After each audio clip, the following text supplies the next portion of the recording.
তৃণমূল কংগ্রেসের নেতারা মানুষের এই অসহায়তার সুযোগ নিয়ে তারা এই সমস্ত জমিগুলোকে পয়সার বিনিময়ে বিক্রি করে। নদীর চরে বসানো তার একটা অন্যতম পয়সা উপার্জনের রাস্তা। আর যখন নদীতে জল বাড়ে বা প্রাকৃতিক বিপর্যয় হয় তখন এই মানুষগুলো সহায় সম্বলিনী হয়ে পড়ে। সরকারি খাতায় কলমে তাদের অস্তিত্ব থাকে না।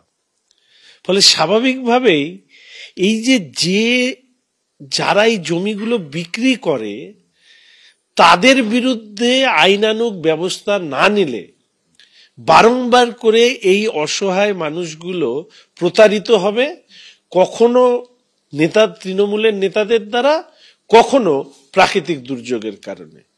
এর দায় সম্পূর্ণভাবে সরকার।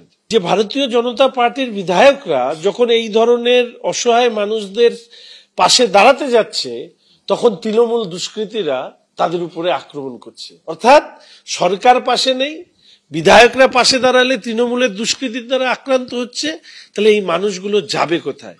এই প্রশ্নের সমাধান একমাত্র একটা জায়গায় লুকিয়ে রয়েছে, সেটা হচ্ছে তৃণমূল কংগ্রেসের এই সরকারের বিসর্জন সামগ্রিকভাবে এই অসহায় মানুষগুলোকেও প্রতারণার হাত থেকে রক্ষা করতে পারে।